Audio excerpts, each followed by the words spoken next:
Ambassador, first of all, thank you for this great opportunity. It's an honor for me. So today we are going to speak about social media, its influence, and digital diplomacy. So there is a saying that because of social media, we turned the era of information into the era of disinformation. In other words, we are blindfolded. Do you share this viewpoint? Well, I think every development has its advantages and challenges. And when in the 15th century they invented the book print, they also said it is a great new era, and it changed a lot. We ended up in the Renaissance, and we made a lot of progress. So I see that social media offer many opportunities to connect people and to give let's say a common ground for information sharing, for exchange of views. And you have the danger that you get a lot of misinformation, you get hate speech, you get the problem that people are not following a certain code of conduct in this. Social media as such are an opportunity. It is a question how we use them and how we behave in social media. So it is very important to have a code of conduct and to respect others and not to try to hide behind, let's say, informal pictures and then to end up really harassing people. And this needs to be followed up, and this needs a common effort of governments, society, of responsible people. Thank you. So continuing your point, some people state that social media is the cause of some mental issues, and others say that it is the cause of privacy issues. What do you think in this regard? How can we overcome these issues? Well, as I said, it is an opportunity. And if I see that, for example, in challenging situations, social media are a way to connect and to arrange certain things. The Velvet Revolution was based partly on social media, and it was the experience what had happened in 2008, where I was here personally, and which ended in this tragic 1st of March. So the way how people connected to go on demonstration was done much by Facebook. That's why Facebook still has a very high importance in this country. It offers opportunities, but it is our responsibility how to cope with it. So naturally, if you are spending the whole day on social media, it can affect your mental health, yes. And it also can affect the privacy of other persons if you don't respect the private sphere of others. So therefore, I'm very much in favor of having a sort of code of conduct. The European Union went really far away in order to fight disinformation and also misuse of social media. And we are trying to put up these tools in order to have a common approach also with, let's say, main providers by social media, or whether take Google or Facebook. All of them agreed to this, so that we set a limit when you, for example, go on racist comments, when you attack people in their private sphere. I think there is a red line. And it is also the question of the society to react to this. Personally, you decide yourself how much you use your iPhone or your laptop in order to follow social media.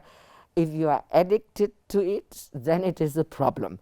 But you can use it as a source of information. You only have to check the facts, and you have to be sure that you follow the right media, and that you do not fall into the trap of all this misinformation. Okay, thank you. I really like your point regarding to the time management part. My next question is the following. How can you define social media's role in implementing EU policies and spreading EU values? Also naturally it gets more and more important. Like as the world develops, we develop too. And yes, we have a public diplomacy. We try to share our opinions, to inform about our programs, and this we do now really on all social media.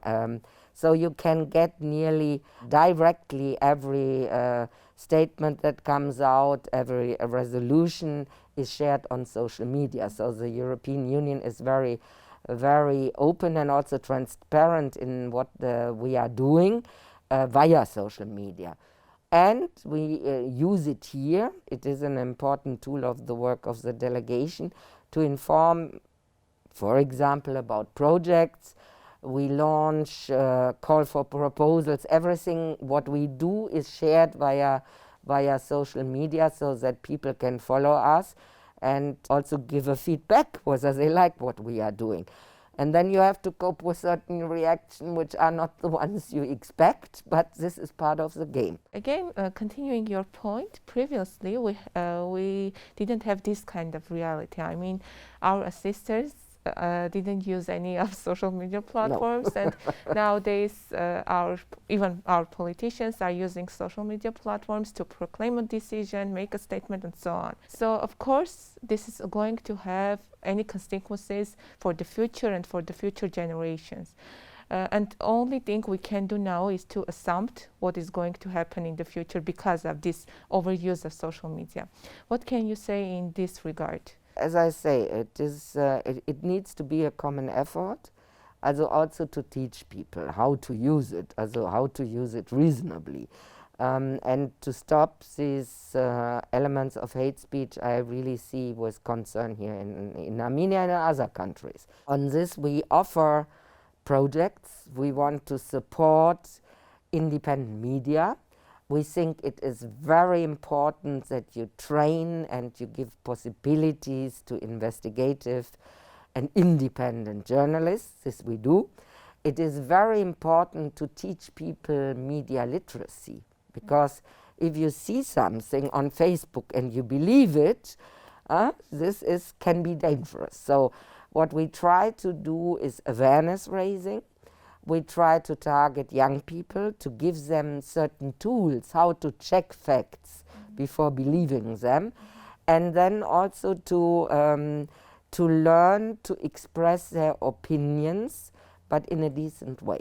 Thank you. I completely share your point of view regarding to education, because I think that education is the key to each success, and of course educated people can know how to use social media in their benefit. So my next question is related to digital diplomacies. As the role of social media is increasing, digital diplomacy is becoming more and more actual, even in the time of COVID-19. So how can EU benefit from implementing digital diplomacy, and is the development of digital diplomacy included in EU strategy?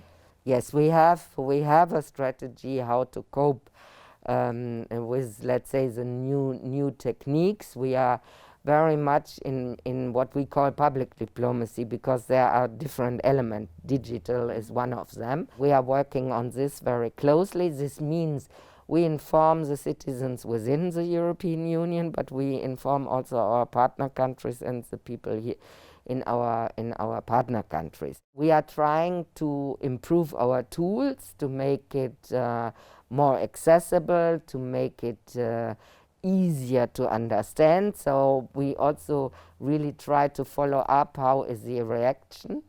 And in the same time, we target misinformation, which means we are really checking what is spread in the European Union about false information. COVID is a wonderful example of fake news and false information, and to develop not only a strategy but really instrument and tools to fight it, also to give the real facts and to inform people so that they can build their own opinion. This is naturally today one of the most important ways, because due to COVID, let's say, direct meetings are getting less, so we use the digital tools in order to reach out to the people and to spread information about what we are doing and what are our intentions and goals. And in the end, I would like to ask the following: which social media platform do you use the most and do you love the most? I started with Twitter, I must confess, and I took it really more to get information. And again, I'm not following people who insult each other. I take really the serious media. I take all the EU institutions to get the information as fast as possible. We are also on Facebook, we are on Instagram. But I'm careful because you see everything you spread remains. So you will not find a tweet or a post from me with whom I had lunch yesterday and what I did. I try to keep my personal sphere and to have a little bit of private life, and therefore I'm very careful.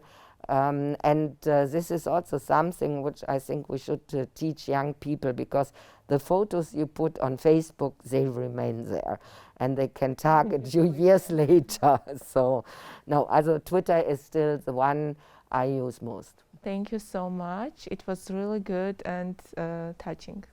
Thank you so much, and I wish you all the best.